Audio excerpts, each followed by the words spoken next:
UP के कुख्यात Baahubali gangster Atiq Ahmad के बेटे को कल मार दिया गया और अतीक अहमद के बेटे असद के एनकाउंटर के बाद अब पूरे उत्तर प्रदेश समेत देश भर से यही आवाज आ रही है कि अगर किसी राज्य का मुख्यमंत्री हो तो योगी आदित्यनाथ के जैसा हो। इसके पीछे की कई सारी वजहें भी निकलकर सामने आ रही हैं, लेकिन आज के इस वीडियो में हम आपको ये बताने वाले हैं कि आखिर यूपी एसटीएफ को ये कैसे जानकारी मिली कि असद और उसका साथी गुलाम वहां पर छिपे हुए हैं, पुलिस ने उसे कैसे ट्रैक किया। और एक जानकारी और निकलकर सामने आ रही है कि एनकाउंटर होने के बाद अतीक अहमद का बेटा असद अहमद जिंदा था। तो इन सब बातों में कितनी सच्चाई है, पुलिस को कैसे कड़ी मशक्कत करनी पड़ी, इन बातों से हम आप यहाँ पर्दा उठाएंगे। तो बने रहेगा वीडियो के अंत तक। नमस्कार, मेरा नाम है देवनाथ पांडे। गैंगस्टर अतीक अहमद के बेटे असद और शूटर गुलाम मोहम्मद का एनकाउंटर कल हो गया, जिसे कि पूरी दुनिया जानती है, जैसा मैंने पहले भी जिक्र किया।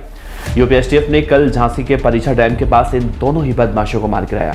ये दोनों ही बदमाश उमेश पाल हत्याकांड के मामले में वांटेड थे और इन पर 5-5 लाख रुपए का इनाम भी रखा गया था। पुलिस के मुताबिक इनके पास से उस वक्त विदेशी हथियार भी मिले थे। इस पूरे मामले में एक टीवी चैनल से बात करते हुए यूपी एसटीएफ के एडीजी अमिताभ यश ने कहा है कि जो समाज में खौफ फैलाने का काम करते हैं, ऐसे गैंग की गलतफहमी आज तो दूर हो गई होगी।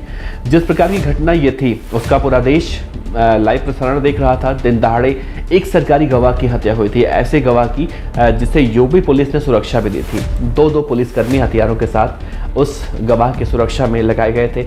इस गैंग ने प्लान के साथ इन तीनों हत्याओं को अंजाम दिया था और इसका संदेश बहुत ही पुअर होता है। अगर हमने इन्हें बहुत जल्दी से जल्दी ट्रैक करके कानून के दायरे में अगर नहीं लाते, हम चाह रहे थे कि जल्द से जल्द कानून के दायरे में उन्हें लाया जाए, वरना जितनी भी कार्रवाई की है उसका असर पब्लिक के मोरल पर होना चाहिए, वो डायल्यूट हो जाता। एडीजी ने आगे कहा कि हमारे पास ह्यूमन और टेक्निकल दोनों इनपुट थे।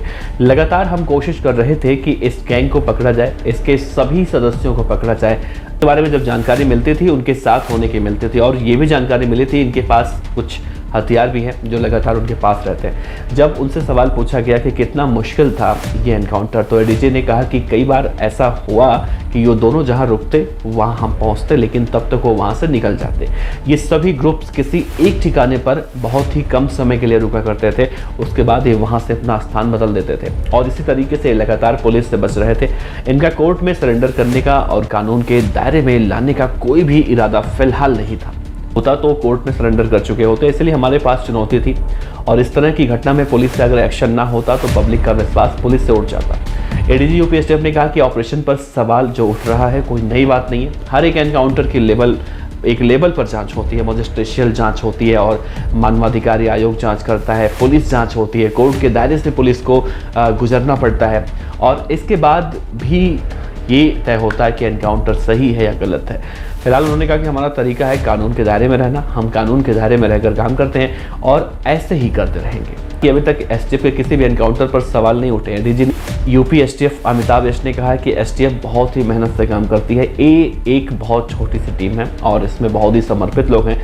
एसटीएफ में लगातार काम करते हुए 25 साल हो चुके हैं। चाहे राज्य कोई भी हो, सरकारें मतलब राज्य में किसी की रही हो, एसटीएफ अपना काम निरंतर करती है। एसटीएफ की कोशिश है कि वो यूपी से ऑर्गेनाइज्ड क्राइम पूरी तरह से खत्म करे और इसी दिशा पर एसटीएफ काम कर रही है। उन्होंने कहा कि हमें मालूम है कि हम मानवाधिकार संगठनों के द्वारा बहुत सारे सवाल हमारे ऊपर उठाए जाएंगे। एनकाउंटर हुए लोगों के जो वकील हैं वो भी सवाल करेंगे, माफिया ग्रुप भी सवाल उठाएंगे, तरह तरह की जो फेक न्यूज़ फैलाई जाती है वो भी फैलाई जाएगी, मानवाधिकार कार्यकर्ताओं को भी उकसाया जाएगा। जैसे आज हिंदू मुस्लिम के मारे जाने की खबर लगातार फैल रही है या फिर उनके पकड़े जाने की खबर फैला दी गई है। उन्होंने कहा कि इसके अलावा कोर्ट में हमारे खिलाफ रिट्स दाखिल भी किए जा सकते हैं, जिससे हमें परेशानी हो सकती है। छोटे मोटे रिट्स में मालूम चलता है कि बड़े से बड़े वकील भी खड़े होते हैं, हमें लीगल प्रोसेस और विवादों में फंसाने की प्रक्रिया भी चलती रहती है। तो इन सबको हैंडल करना हमारे जॉब का एक हिस्सा है और हमें पता है कि इसे कैसे डील करना है।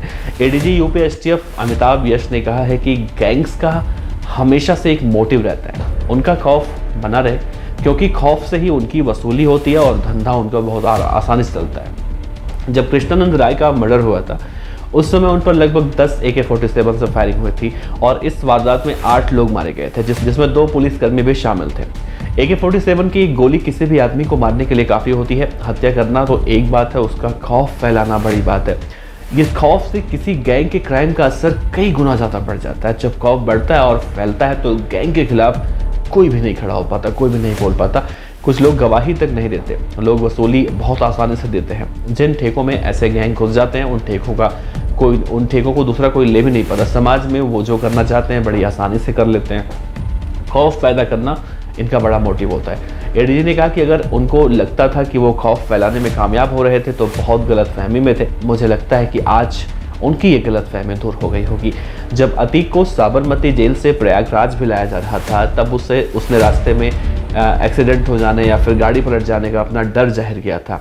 इससे जुड़े एक सवाल पर एडीजी ने कहा कि मीडिया ने कई बार अतीक अहमद की गाड़ी की तस्वीरें दिखाई। उनकी गाड़ी का एक्सीडेंट भी हुआ था, एक पशु मवेशी टकरा गया था। मीडिया ने इसे भी बार बार दिखाया। गाड़ी का एक्सीडेंट हो जाना ये तो कोई अप्रत्याशित घटना नहीं थी। अतीक अहमद तो पूरी तरह सुरक्षित है, पुलिस सुरक्षा के दायरे में भी है और अभी तो पुलिस के सवालों का जवाब अतीक अहमद को देना है। गैंग का मोटिव 100% क्लियर नहीं है, लेकिन इनपुट के आधार पर ये जरूर मालूम चला था कि ये गैंग कुछ दिक्कतें बढ़ाने की कोशिश कर रही थी और इस दिक्कत का मतलब कुछ भी हो सकता था। क्या असद ने फायरिंग शुरू की थी, ये सवाल भी किया गया उनसे। इसके जवाब में एडीजी साहब ने कहा कि इस पूरे गैंग को लाइव देखा है, उनके करतूतों के सीसीटीवी फुटेज हमने देखे हैं। ऐसे में अगर आपको ये लगता है कि ये पुलिस के सामने यूं ही सरेंडर कर देंगे तो आप गलत हैं।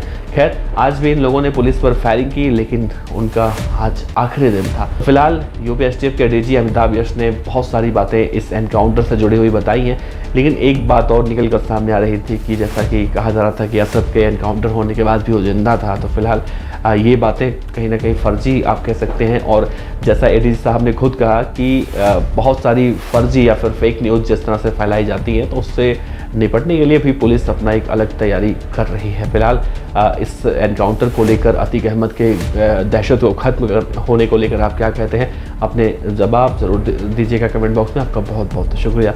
नमस्कार।